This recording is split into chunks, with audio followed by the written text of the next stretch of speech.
A huge bank holiday crowd welcomed the stars from the Dunlop MSA British Touring Car Championship to superfast Thruxton for rounds 7, 8 and 9 of this year's thrilling BTCC. With its long sweeping corners and speeds close to 150 miles an hour, Thruxton is the fastest circuit on the calendar.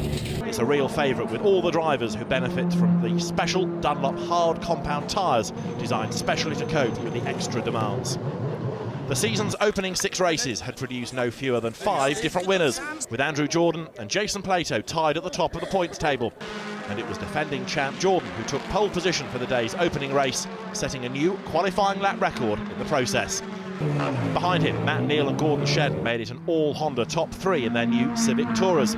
Matt Jackson and rookie Tom Ingram lined up an impressive 4th and 5th, with Plato back in 6th.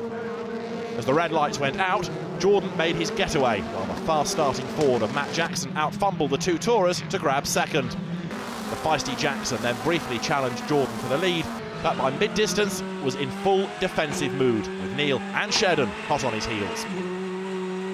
After a couple of attacks, the 2 Tourers were through, but they could do nothing to stop a delighted Jordan score his 3rd victory of the year, and his first ever at Thruxton. Despite falling back, Jackson came home in 4th ahead of a great battle which saw Rob Collard's BMW fending off 3 former champs, Plato, Alain Menu and Colin Turkington, to claim a hard-fought 5th. Race 2 saw Jordan again make a clean getaway from pole position, but behind, Shedden had other ideas. He tried to dive-bomb Jordan at the complex on the opening lap, running wide, and in the melee, handing 2nd place to Collard's BMW.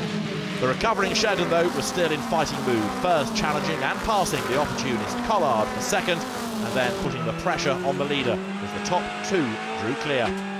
Jordan defended resolutely, but eventually his on-the-limit Honda hatchback got slightly out of shape at the fearsomely fast Church corner, and Shedden took full advantage to draft past into the lead.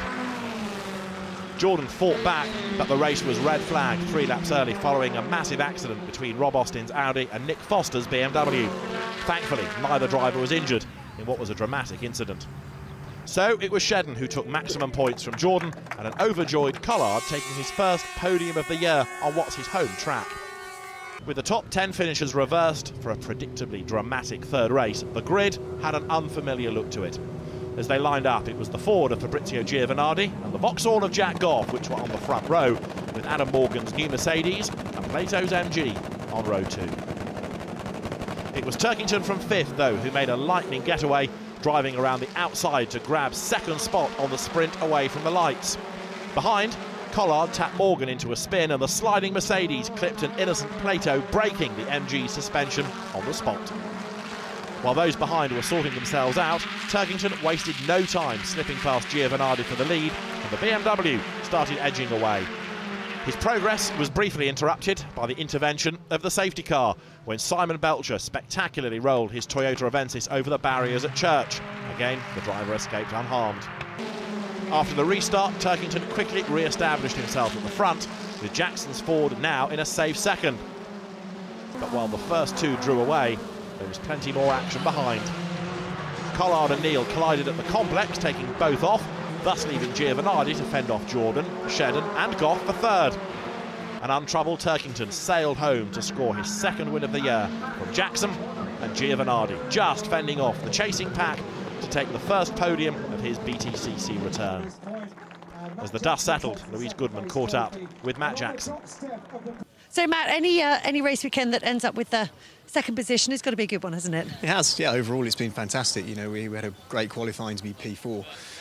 Was amazing, and obviously Thruxton is it's such a tight circuit in the racing. It's the right end of the grid to be, and you know, it meant that we were off to a good start this morning. Obviously, it proved in the races that the Hondas were the benchmark. They seemed to be able to keep the cars on for the good 16 laps. We struggled a little bit, but we've been chipping away all day, and obviously the 3rd race, we made some steps forward. So yeah, very, very happy. Off to Alton Park next. A little bit of a break before we get there, but do you expecting the Hondas to be the cars to beat again when we get to Alton? The Hondas have won the championship how many times? They're not going to lose it now. They are the car. That's a fact. And obviously Andrew looks like he's on fire. He needs to slow down. But no, I mean, they are definitely the benchmark, and I'm sure the MGs will show their form back at Oulton as well with Jason. So, you know, I feel quite confident we're in the mix, and hopefully we can, you know, ride the good form into Oulton. What kind of circuit is Oulton Park for the teams, for the drivers, but for the fans as well?